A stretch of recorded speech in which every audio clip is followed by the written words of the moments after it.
All right. Good evening, everyone. Thanks for joining us. So if you're here for the first of our New Agrarian Toolkit webinar series. So tonight's webinar is with Alexis Bonogofsky.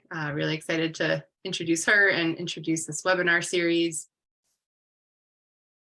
Just quickly before we get going, so this webinar series is hosted by Quivira Coalition's New Agrarian program. Our New Agrarian program is our apprenticeship program. We partner with ranchers and farmers in Montana, Colorado, and New Mexico to offer 8-month full immersion apprenticeships in regenerative agriculture. Our apprentices this season actually just started within the last few weeks, and will be there through the end of November.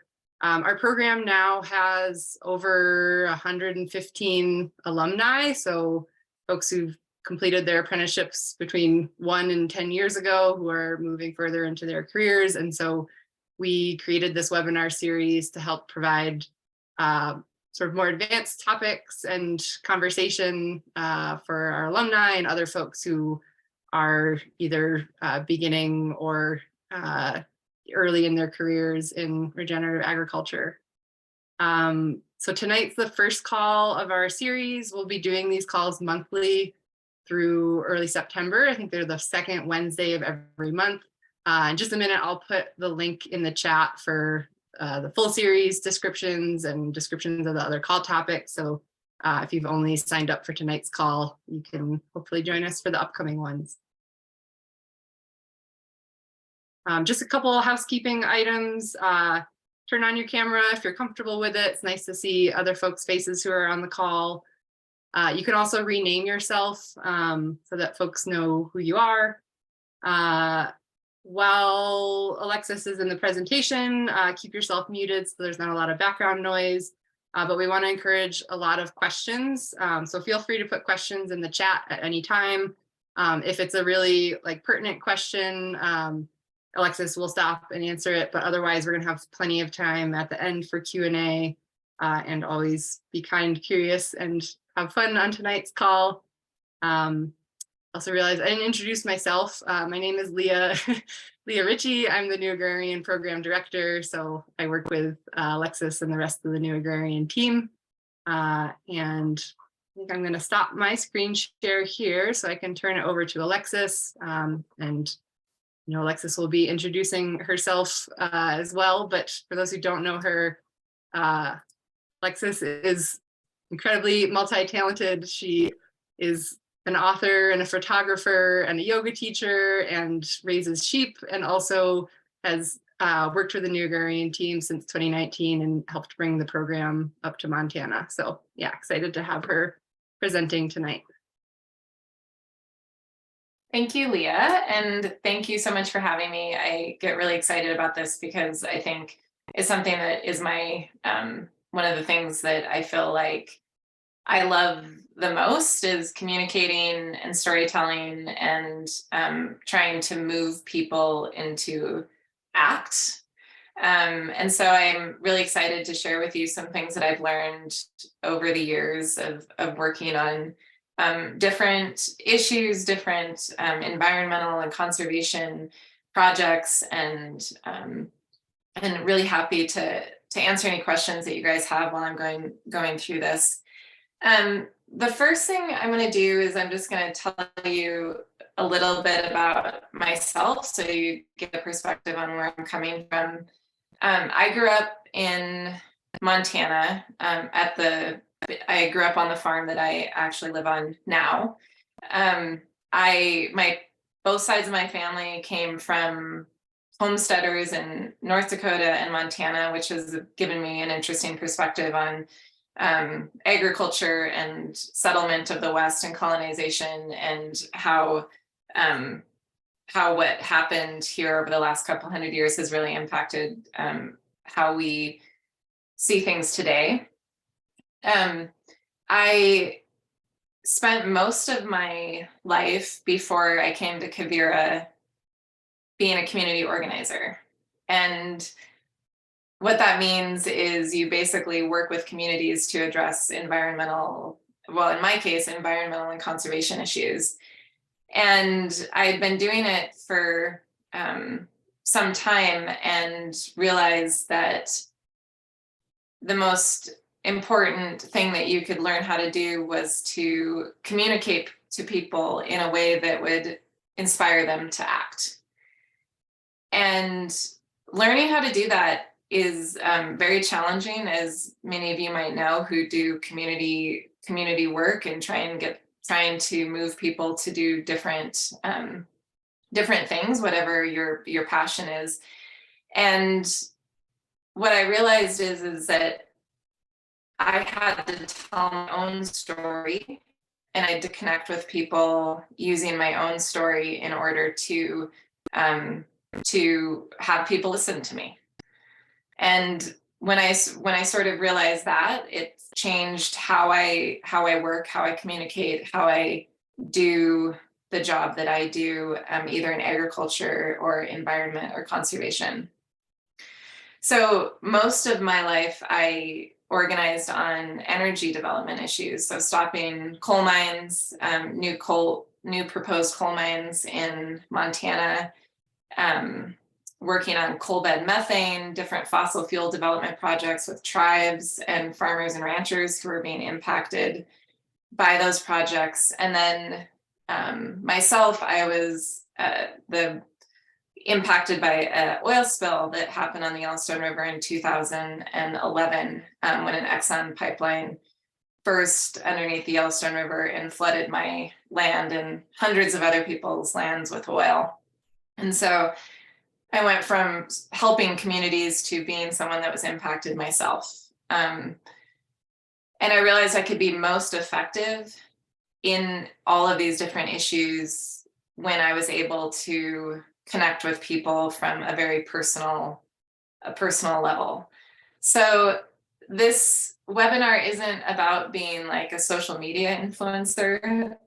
It's not about how do I grow my like Instagram followers or social media followers. It's actually about how to find your story or your stories to make a difference in the world that you are trying to impact.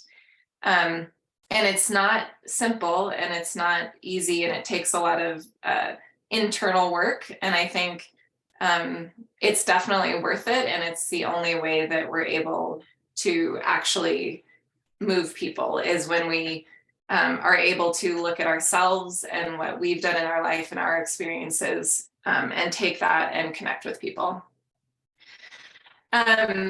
So just a couple things just for your own, like the things that I've done in the past. I actually was never trained. I'm not a trained communicator. I have not taken one class in it. I have never taken one photography class or taken a writing class. I didn't expect to be in this work. I did it because I knew that it was a way to reach people that I wanted to reach. So I come to this in a way that is self-taught. And so that's my experience that you guys will be hearing today. It doesn't come from anywhere other than my experience. So I'll give you an example of a story from my own personal life that was impactful in Montana, and that was the oil spill that happened on my farm. I ended up writing about it for numerous publications and throughout the years, actually. And I was able to really, in these stories, was able to bring my personal experience to a very big issue. And I don't know if many of you remember, but back in the 2011 to 2015, there was actually a lot of oil spills happening in the West. And so something that I did was I wrote about my personal experience with working with government, working with Exxon, working in community organizing and organizing landowners. And it was, published nationally in various places. But what happened when I would write about it in my personal experience is people around the country would start contacting me about their personal experience. with oil spills. And so we were able to connect on a level that you normally, like, because when people read your story, they see themselves in that. That's what they're looking for. So on the issues that we're working on, I'm going to have you take a few minutes here in 1 second to write something down. So if you don't have a piece of paper, grab one, or grab your notes on your phone. Because I'm going to have you write a little bit about why you're here. And so that's an example of some environmental issue that I wrote about that connected me with a lot of different people working on pipeline issues.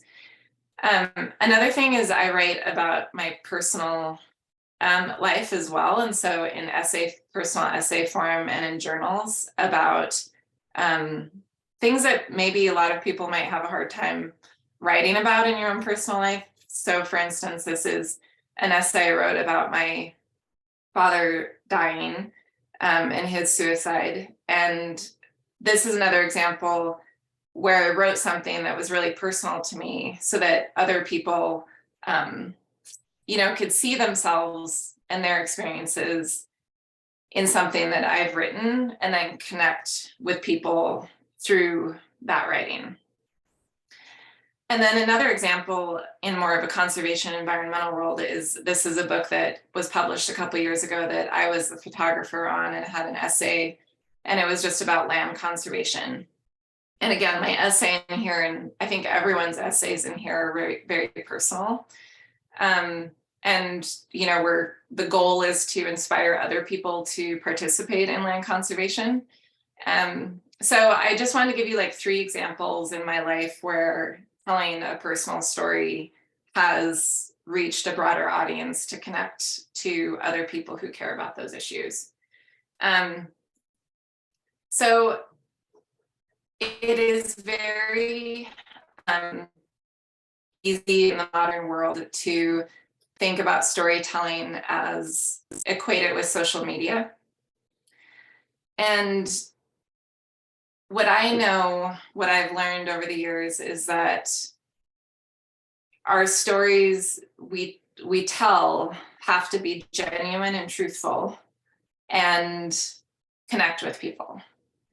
And so when you are telling your story, it is about building connections. So in some ways, why we tell our story is to build relationships with other people. So I want you to take about 2 to 3 minutes, and I just want you to write down who you are. And I don't mean that your name, but who you are. So whatever comes up when I say that, who you are, why you're here, and who you're looking to connect with. And you might have lots of different answers to these, but at the moment that we're in right now, just whatever comes to mind, just take a second here to put that down on paper.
All right, you guys, I'm just going to give you a little bit more time.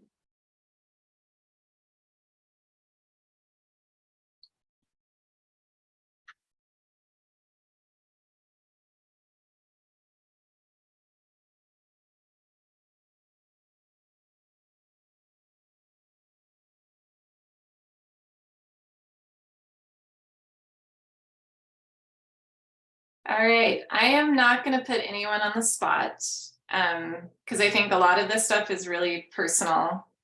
But if anyone would like to share, unmute and share maybe why you're here and what you're looking to get out of the next, well, I suppose, hour about storytelling, just to give me a sense for who you are and sort of where you're at.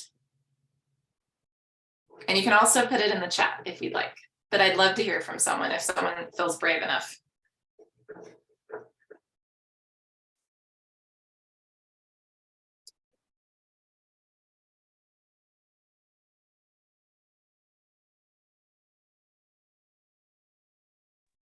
Just had to figure out how to go on unmute. Okay. Hi, I'm Jeff Torshon in California, Northern California, Sausalito in the Bay Area.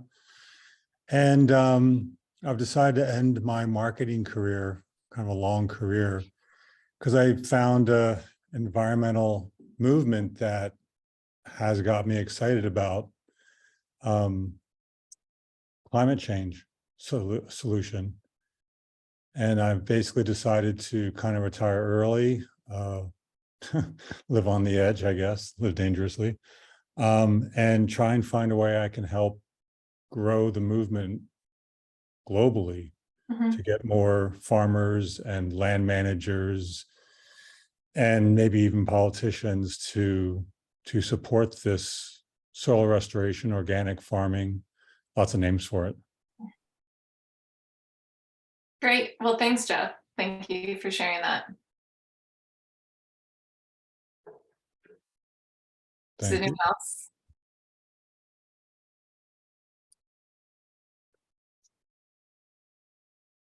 Okay.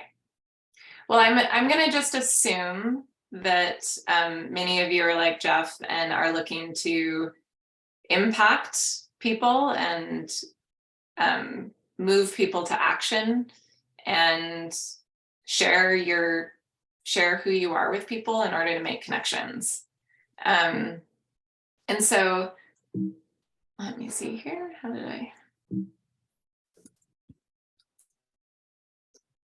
So I'm going to talk about us human beings for a second, so we can talk a little bit about in a little bit here about what moves us.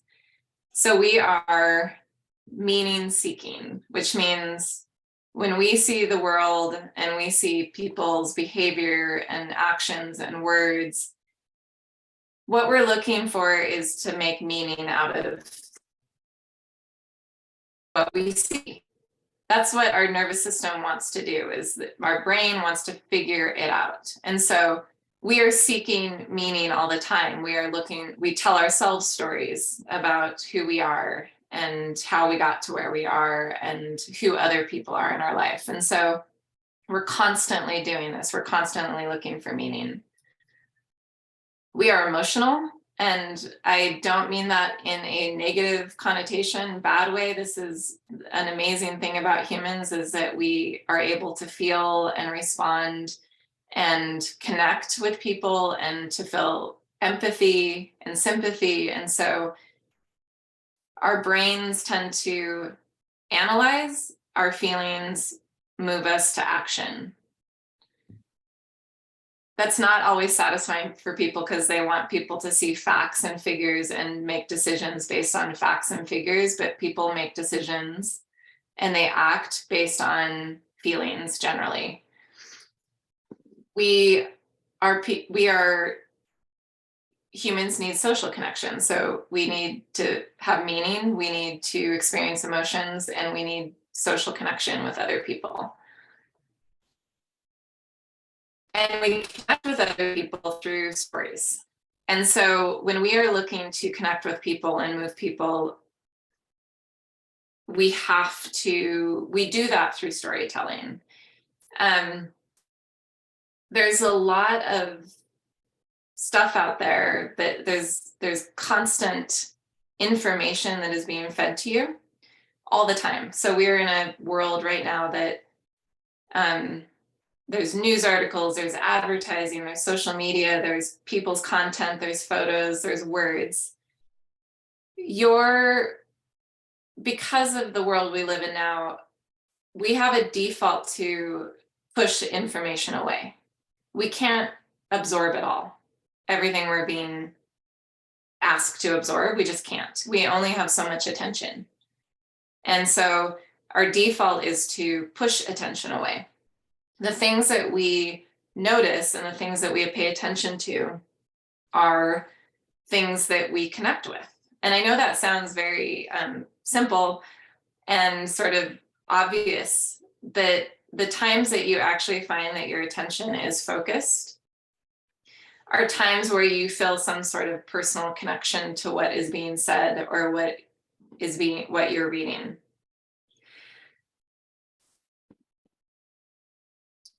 So why stories? Stories are a really efficient way to move ideas.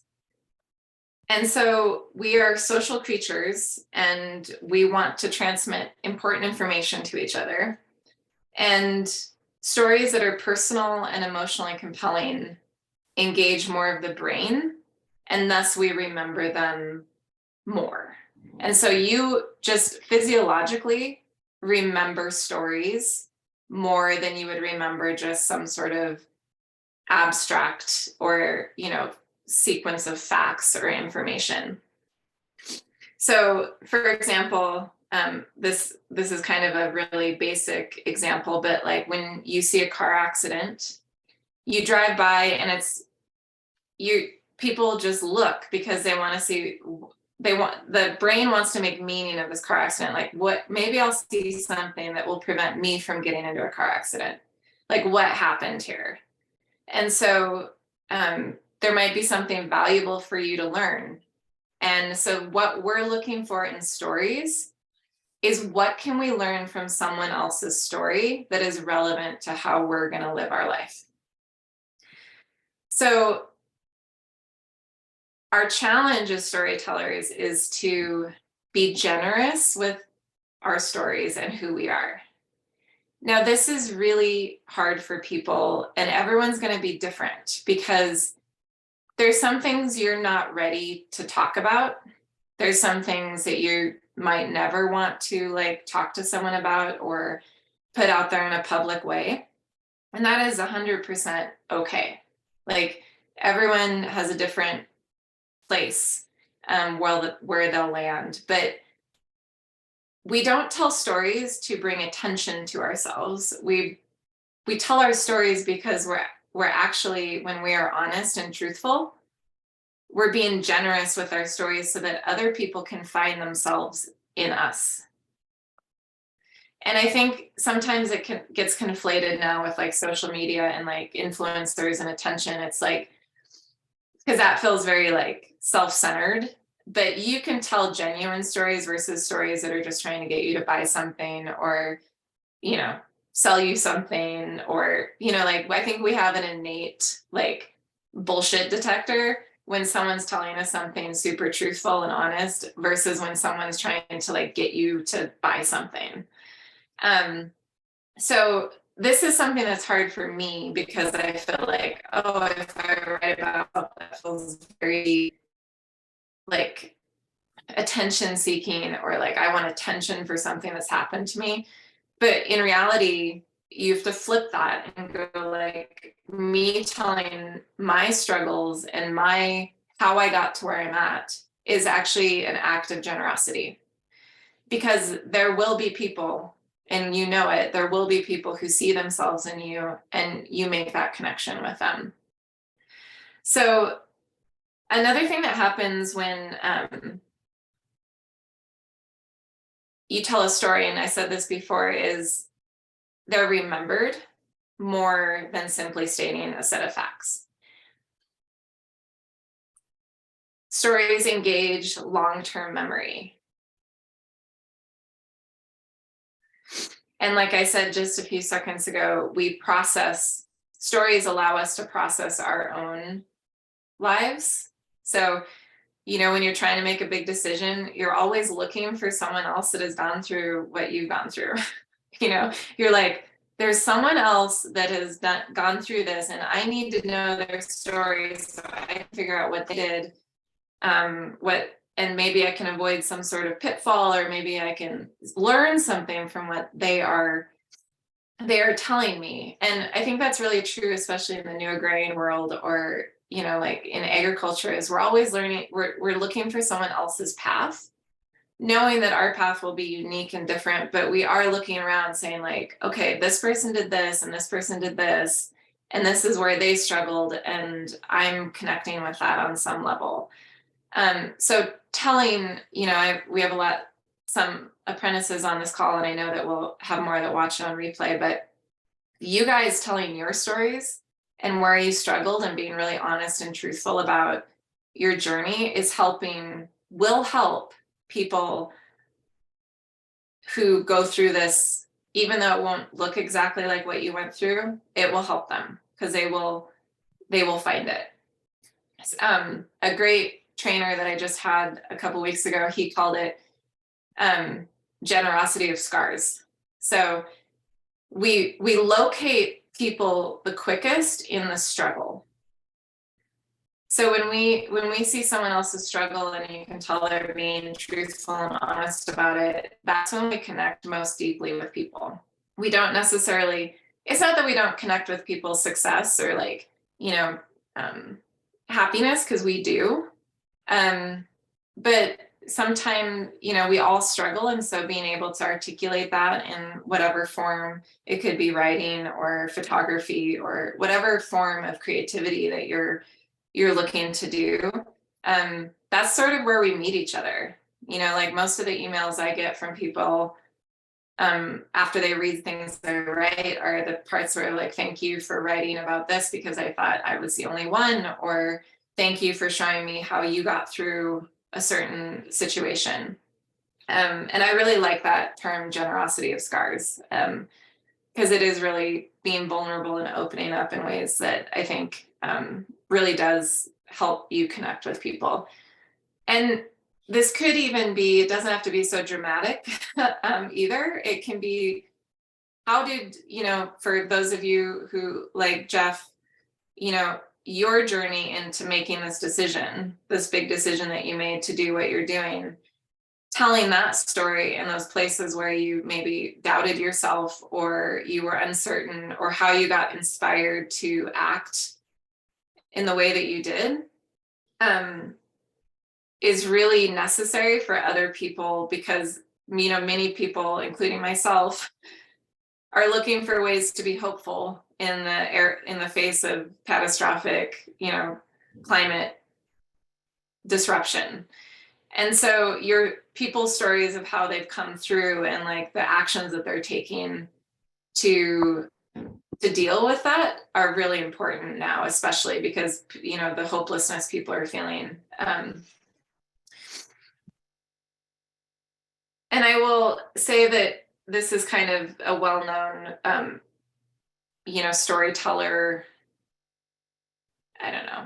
It's sort of an accepted wisdom that, the hero's journey, that there has to be something you overcome. And that's where people are connecting is, very few of us get from point A to point B in a straight line and nothing happens along the way that comes to stand in between us and our dreams, or us and what we want. And so that struggle, that moment when something steps in your way, that's a pivotal moment for you and worth telling to people. So I want to take a second, 3 to 5 minutes here for you to get out your piece of paper again. And I want you to write down, why do you show up in your life the way you do, in the work that you do? And where does that come from in your life? So what I'm looking for here is a pivotal moment. And it doesn't have to be like you had an aha moment and everything changed and blah, blah, blah. It doesn't have to be that. It could be like a year where something happened and you struggled to like figure out what you wanted to do with your life. And then you had a moment where you're like, no, I'm going to take this path. It doesn't have to be super dramatic either. Just pick a pivotal moment in your life that you had. It doesn't have to be related to your job. Doesn't have to be related to agriculture. But write down what it was and how you changed. So, or what you learned about that yourself in that moment. So I'm just going to give you like 3 minutes here to write that down. And I will tell you guys, I've had like 900 pivotal moments in my life. So just pick one. Doesn't have to be the one. So.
All right, you guys. So I'm going to give you an example, and it's not super dramatic, but I will give you an example of a pivotal moment in my life. So I was really shy as a kid. I would like blush if anyone I didn't know talked to me. I would stand behind my mom's legs. I would, if my sister and I were doing something like at a camp and she was a little older than me and they split us up by age, I would like have to be with her. I would not let her leave me. And, you know, that I just believed that about myself because I was a kid who, you know, just wanted to be around my family. So I grew, and people would tell me, you're shy. you look how quickly you blush. And so people were constantly telling me who I was. And it kind of makes you realize that we should stop telling people who they are, especially kids, because it really impacts you for like a long time. But we do it kind of naturally. We want to tell people like, this is what you do. This is who you are. And so I just had this belief that couldn't speak in public, and I wasn't very like outgoing, and all of these things that I remember getting up in high school, and I had to give a presentation, and you had to memorize something and talk for 5 minutes. And I think I blacked out. I was so nervous. And so fast forward a couple years, I go to college, and I'm taking my first like gender studies class, like Feminism 101, and I'm like blown away. I'm like, what? Like I had never even heard the word before growing up here. And we had to give a presentation about a topic that we picked out of a book of essays. And it was something I was really excited and passionate about. And I remember being nervous, and I got up there and I was like, oh my God, I'm gonna black out again. Like this is gonna be awful. And I started talking, and I was so excited about the topic and had so much relevant personal information and I remember people laughing, and I was like, oh my God, I can make people laugh. Like I can stand up in front of people and make people laugh. And it like blew my mind open. And from that moment, I was like, I can speak in front of people. Like, I don't know where I got the idea that I couldn't, but I can do this, especially if it's something that I care about. And so that's just an example of just a moment in your life where something goes from you have one belief and you move over to this other belief where you're different. So that's one that always comes up for me because it changed my entire life. Just that moment, that like 10 minutes of speaking in front of people. Would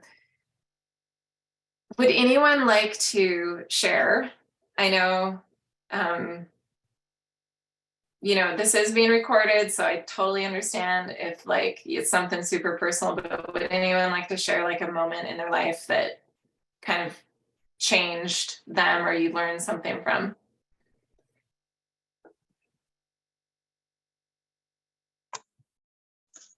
I can share. I didn't get very far in my writing. I'm a slow writer. But the moment that came to mind was actually when I embarked on my first year of NAF apprenticeship, which was 2 years ago.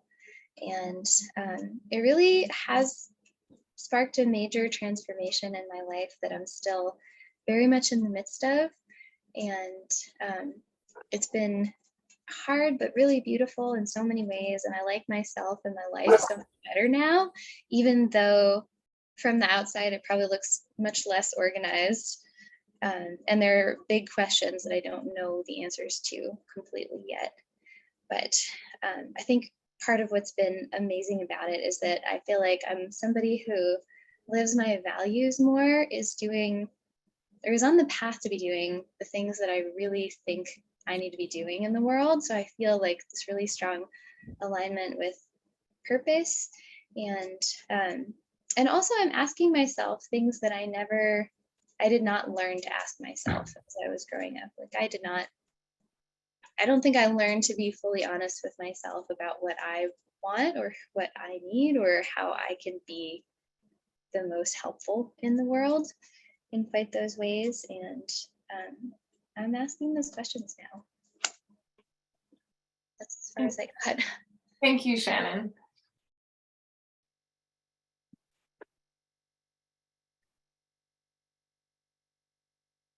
Anyone else want to share?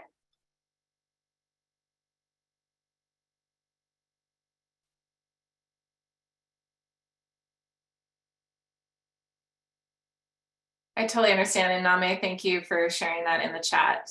I really appreciate that. And I think it's something, these sorts of things you work through a lot when you start to really think about, sorry, my sheep are out buying for their moms, and so the dogs are barking.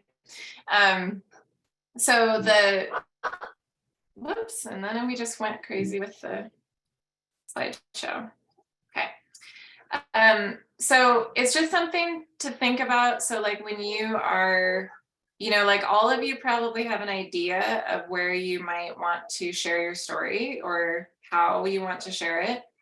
And just remember that if you're trying to connect with people, that you want to think about your pivotal moments in your life, the things that are relevant to the audience that you are trying to speak to, and then think about yourself and go like, what moments in my life might speak to this audience? And it's going to be different for everything. Like the examples I gave you at the beginning are just an example of, like, in one instance, I was trying to speak to people who had been through pipeline disasters. In one instance, I was trying to speak to people whose a close person had committed suicide. In one instance, speaking to people who might be influenced to give for land conservation. And in each of those cases, I picked different pieces of my life to share. And that might be something that you choose to do, and it might be something that you choose not to do, and that's okay. But just know that the connections we build are really based on your own stories. And being able to use them to reach people. And I think that's, you know, out of the whole webinar that we're going to do, I want you to know that that is the takeaway. Is it your story matters? Your pivotal moments matter, your struggles matter, and that's what people connect with. Sometimes you see, like, you know, in social media, how ubiquitous it is now. And there's kind of like this, I don't know what it is. It's like a abstraction of struggle. If that is something that you guys will accept, it's like, I'm going to tell people that I struggled, but I'm not going to say like exactly how I struggled. And that doesn't mean it doesn't, like, we can all say like, I've had a hard life or I struggled to get to this point, but people don't connect with that. It's too abstract. I'm going to talk about that a little bit more in a second.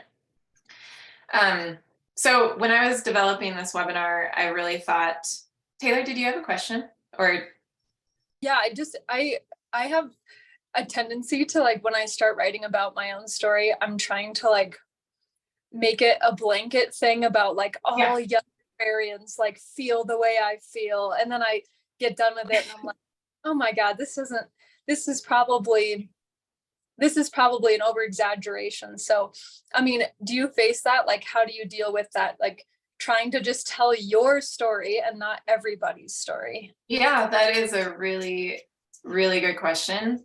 I do struggle with that. I think we all do. I find that my first drafts of anything I'm writing tend to be self-righteous and judgmental, and I'm trying to be smarter than I am.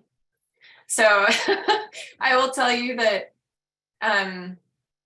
anytime you feel yourself trying to, like, and we'll get to this in a second, but anytime you feel like you're like trying to be like maybe a certain way, like you're like, I need to be more this or I need to be more that, that's not the true self.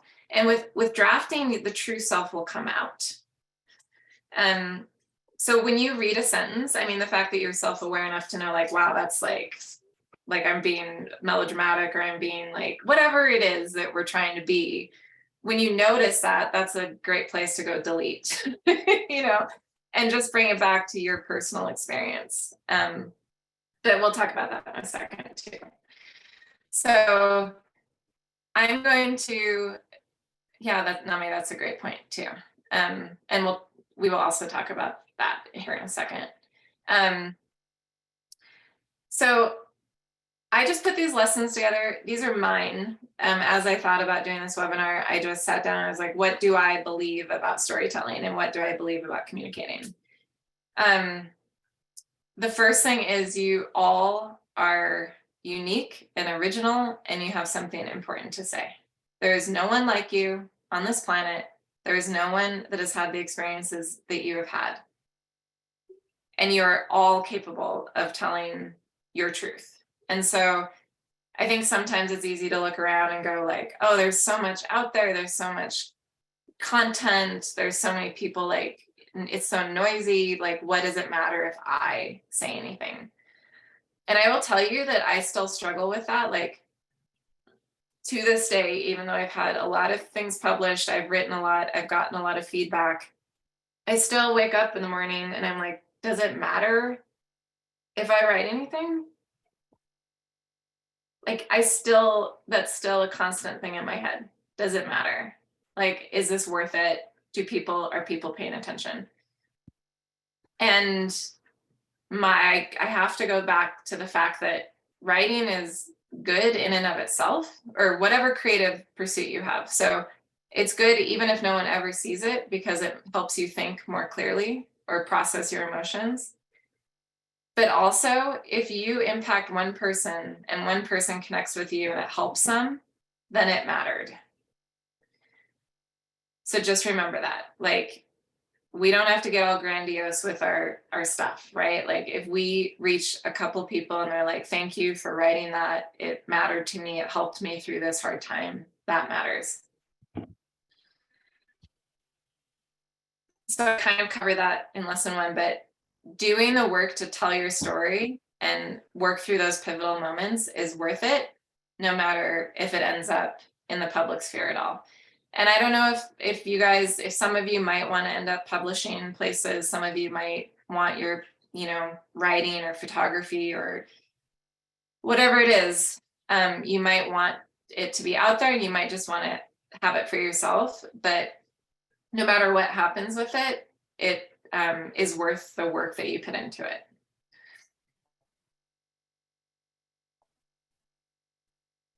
So this is what I think the subject that Taylor just brought up, that you have to work very hard to figure out the truth of your experience without trying to be something else. So sometimes when I'm writing, I'll be like, I need to sound like, anytime I think I need to sound different, or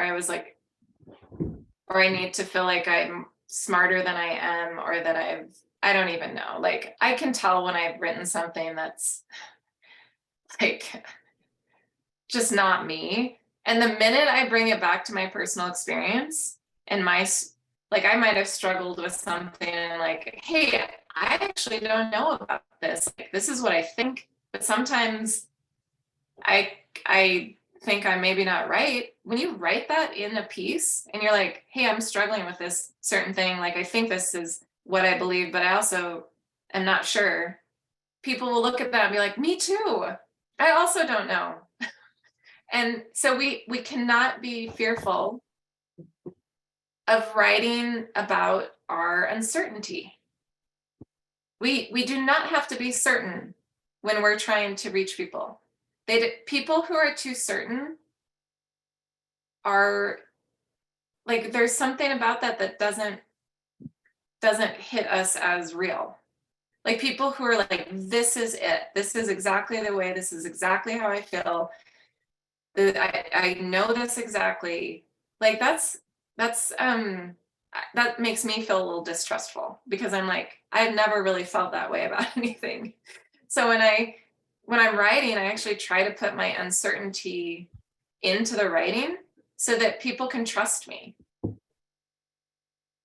Because to be trusted is what you want, and to be trustworthy, you have to be honest about like who you are and where you got to the place you got to. Lesson 4, avoid abstraction.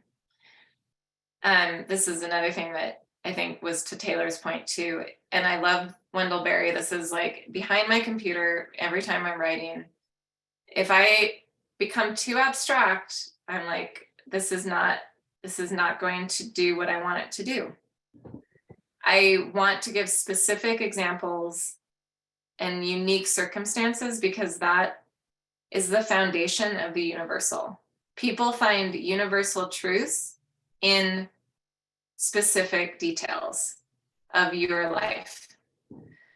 if you have a statement where you're making a big generalization, or you're saying all people should do this, or in this instance, you know, whatever the case is, that doesn't hit the human emotional system in any way. In fact, most people just glaze over and they start tuning out.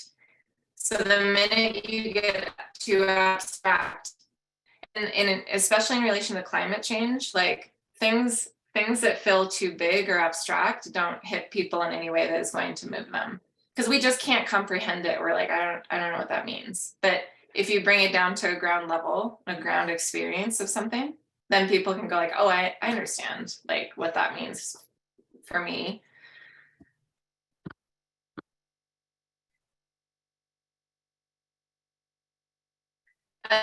I love this too, because it's like we're so critical of ourselves. Even when no one's going to see something, we're like, that's bad, or like, why can't you be smarter, or like, why don't you know what to write or like do? And we got to get rid of that inner critic, because it's like, why do I think my journal needs to be like a, you know, like a 5th edited draft that is like grammatically perfect and has all these really deep thoughts? Like, I'm sorry, my journal has looked the same from when I was like 20 to like right now. I'm still writing about the same stupid shit, and like apparently trying to process what I was processing when I was 20. And what I try to do in my journal is I just try to like not be critical of like what I'm writing. I'm just writing whatever it is. And you can do that with your first drafts. If you're writing something, like just be free with it and see what happens. Because like when you open up your creativity, like some not great stuff will come out and some really brilliant stuff will come out, because you're not trying to control or like care like what's coming out on the paper. So no one has to see your first drafts. You can do anything you want and write like no one's watching, right? So I would just say, like, don't try to control yourself when you're writing or when you're like doing whatever creative work that you're doing. The paring down and the sort of like moderating will come in the later, especially if you want to publish something publicly. So again, telling your story is generous, not self-centered. So get rid of any belief that you're like, oh, no one wants to hear from me, or if I do something, that's just like me wanting attention. Telling your story is not being self-centered and narcissistic. This kind of ties into the one before that, but don't be afraid of what people think. Don't be afraid of writing something bad, and don't be ashamed of things you've created in the past. I've read some stuff I wrote like years ago, and I'm like, whoa, like I almost want to delete it off my blog, but I'm like, that would not be, you know, honest, like in terms of my writing journey. Like that is who I was at that time, and it exists. So we've got to kind of let go of that outside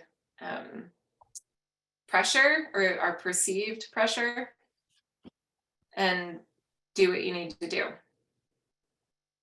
And then, like I said before with the journal, and one of my favorite, there's a book called If You Want to Write by this woman, and it's from like it's like, I don't even know, it was like written in the 50s, maybe. Let me look. No. Oh yeah, 1938. And she's amazing. And she's basically like, stop doing housework and write. And you need to experience your creative world. And she's like, keep a slovenly, headlong, impulsive, honest diary. And I thought that was brilliant. And I've tried to do that. And then these are my last two. This is hard learned lesson for me. Self-righteousness and judgment will not get you very far with other people. They will shut off immediately. My first drafts of everything I write are super self-righteous. And I've noticed that I have to I let that happen. So I let the self-righteousness happen whenever I'm talking about environmental issues, political issues. And then I get that out of my system, and then I dial it back. And then I'm like, okay, I notice when it's happening and I kind of let it go. the first time, and then I pull that stuff out and bring it back to like my own experience. And I notice I'm not a good writer when it's not about my personal experience with something. Like I'm just not a very, it's not good. It's just not. So like, I mean, anytime, if I'm trying to write about something, I don't have personal experience with it, I don't try it, because unless it's like a journalism piece or something. And then lastly, I would say in any of this work is just, it doesn't help to compare yourself to other people. Or you're like, oh, that's already been done, or kind of judging your work based on other people's work. It just is not, you can get really caught up in that, especially in this day and age. I'm gonna go back to the self-righteous because I have an example of this that I forgot. So since a lot of us are in like kind of agricultural food world, there are quite a few agricultural related, lots of them, Instagram pages and various other things that are very like chastising of people about like meat. Like, you don't know what you're talking about. This is really the reality. You know, and it might be related to beef and climate change. And this is something, you know, like kind of, we all know that cattle can be good for the land and grassland. And then you have these sites that are just like kind of pointing fingers and wagging their fingers at people and saying like, you don't even know what you're talking about. Guess how many people get moved by those? Literally zero. Like, that's like in group discussion, right? Like, we're talking to each other. We're like, yeah, right on. Like, cows are good for grass and cows are good for ecosystems. And everyone else who doesn't know anything about agriculture doesn't watch that and get convinced, or if they're like already skeptical. And so that's just an example of like in our field, the work that we do, where we're not actually moving people, we're just talking to each other. And I'm not saying that we do it or anything, but there are those like social media sites that really, you know, kind of play off the sort of self-righteousness and anger at the quote unquote other side. And that is not building connections with people that we need to be building connections with.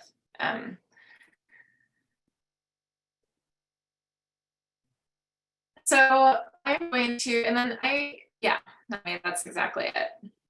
And I was gonna go back to the personal storytelling and the emotionally, you know, the emotional issues that come along with that. And this is a really hard one because I think, you know, like I've shared some really personal things in my writing, and then we'll have kind of like talked to people and they know me more than I know them. So like someone will know a lot about me because of what I've written, and I don't know them at all. Or like people will feel emotionally connected to you, especially if you do public writing. People will feel some, you know, you've built a connection with someone through your writing or through whatever you're doing. And you have to be kind of ready for the fact that those connections will happen. And if that's something way you want to go with it, and that there is, you kind of open up that door. And I'm not saying I have any answer to it, but I think you kind of have to go inside and go like, what am I willing to share and be in conversation with people with after I share it? If it's something you're not willing to be in conversation with, then don't share it. It's not for anyone else's, or it might be for certain people that you can trust and know, but not for other people. So that's a really good thing, like to think about when you're developing your stories and your pivot points and places in your life that you feel like are important. Just remember that there's some things that you probably don't, that you like, that are not something that you'll ever share. I've been surprised at people's willingness to sort of like, when you write something, you're like, whoa, like, I didn't know that that was going to happen. Like, I didn't know people would, but it does happen. So I am going to talk about this last slide because I don't really know where people are looking to share their stories and in what context. I just wanted to give you kind of a general way to think about it is, who are you trying to make connections with? And so you kind of thought about that at the beginning of this webinar. Why are you trying to connect with them? And what are you hoping to get out of it? And those answers to those questions will help you kind of determine potentially where you want to share what you have. So for example, I have a friend who comes from a family ranch in South Dakota, and she wrote an essay about sort of making that decision about would she go back to the ranch or kind of go off on her own. And, you know, she wanted to reach other, you know, ranch kids that were thinking the same thing and like connecting with those sorts of people who are trying to make that decision. And so, you know, her audience is going to be them, and like, how do you reach them? And so it was, you know, published in a place that would reach those sorts of people. And she wanted to make, you know, through that writing, kind of help people who are in that same conundrum. So that's not necessarily like, that's a very specific audience. And I'm willing to talk to anyone, like sort of one-on-one after this, if you want to talk with me about what you're interested in and who you're trying, you know, or maybe it's just a personal thing. And I'm happy to talk to you about different outlets if you're interested in doing more of a public, you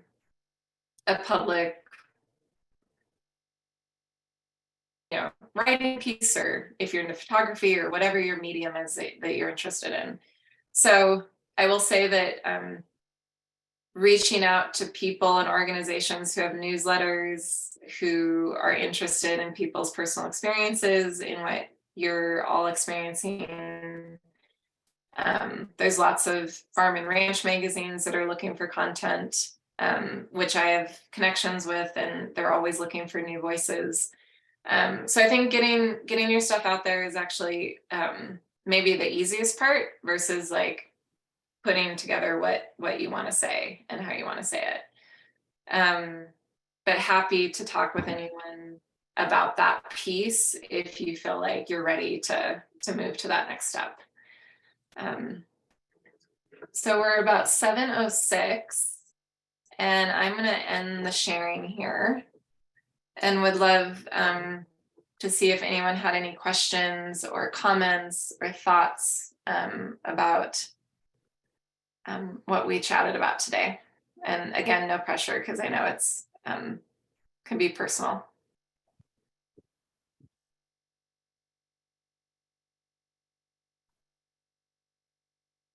I hadn't thought about magazines of getting the word out. So I'm trying to figure out what my role is going to be, what's my best role. But yeah, I hadn't thought about how you're going to reach everybody in the world who needs to convert. I'm still figuring that out, but it's good to know that things like magazines that farmers read are looking for content. Yeah, I mean, I think everyone, there's so many places looking for content, and if I, you know, how I look at my work, which has helped me kind of focus myself, is where do I have influence? So like, what is my sphere of influence in my world?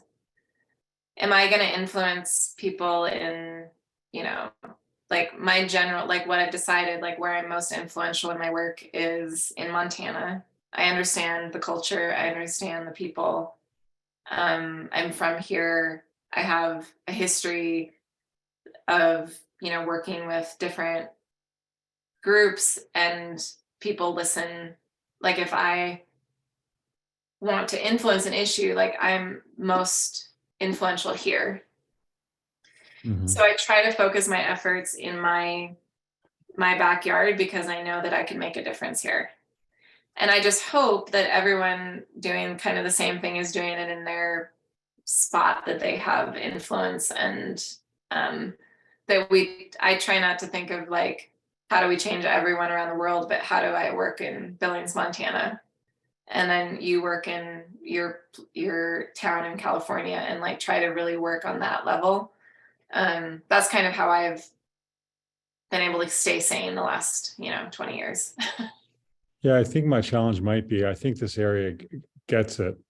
There are a lot of great land managers and young farmers, as well as established farmers. Even private equity is getting into buying land to convert back, to bring the soil back. They have other motives, but the end result is they'll lease a farm to farmers to grow organic food, because organic food, is a revenue maker for, that kind of world.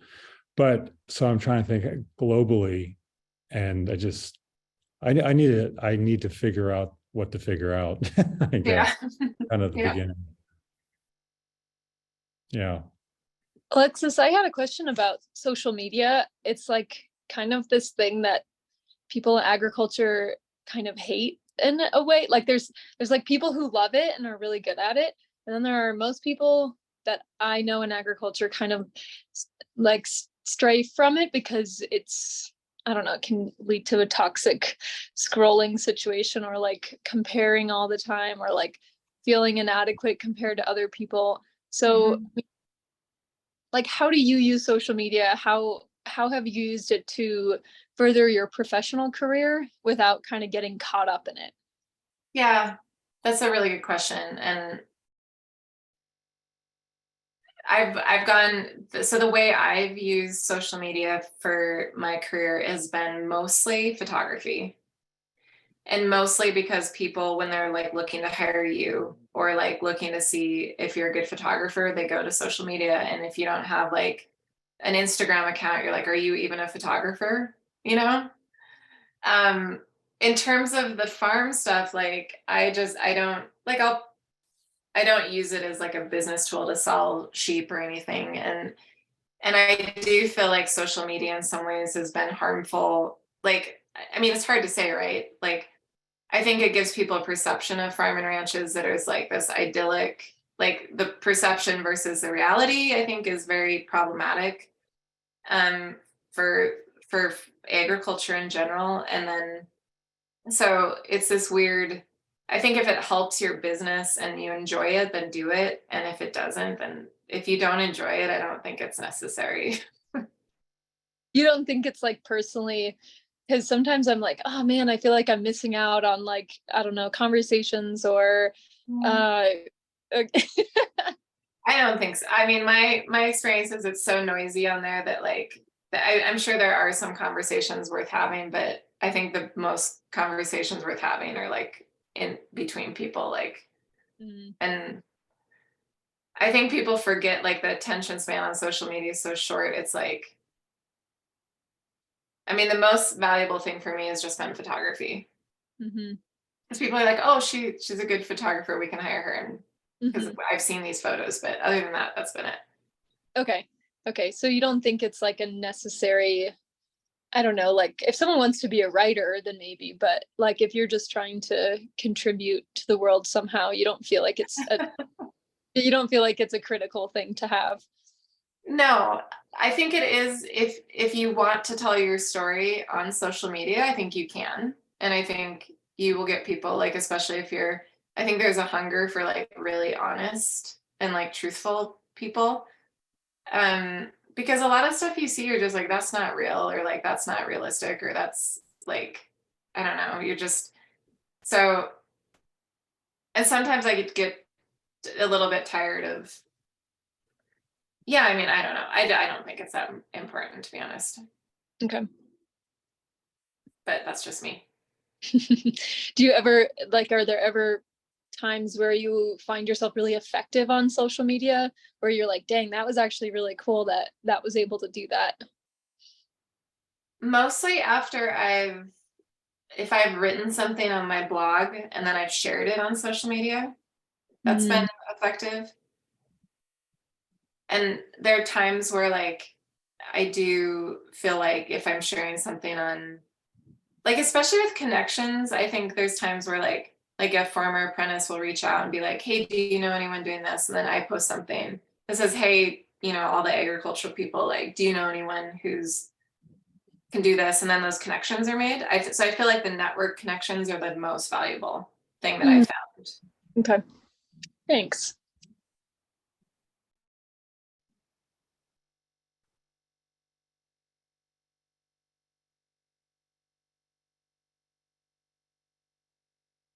And like I said, I'm happy to talk to anyone individually about your specific, you know, what you're working on or any questions you might have too. And I will put my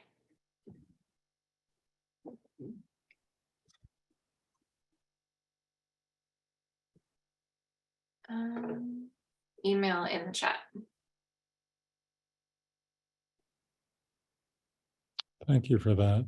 Leah, so are you've got a photography, what I understood you said, you got a photography business and you have a ranch and do you want to influence the farmers in your area or Well, what's your goals? What are your goals? So I'm also the director. So I work for Kavira helping with the New Agrarian Program. And then I am director of the World Wildlife Fund Sustainable Ranching Initiative too. So I work with ranchers all over the Great Plains trying to help with improved grazing practices and do wildlife conservation projects on ranch lands. So have you run into Nicole Masters from Australia? She gets around. Oh yeah. Yeah. I just met her at a workshop down in Southern California. She mentioned she was the ones that turned me on to Quivira. Cool. Yeah, she does quite a few workshops up here. I don't think she ever is home. That's great. Alexis, maybe I'll stop the recording now, just in case there's anyone on the call who is being shy and just doesn't want to talk while on the recording. But yeah, thank you so much for the wonderful presentation, and we'll stay on for a few more minutes in case folks have other things they want to chat about or just want to connect.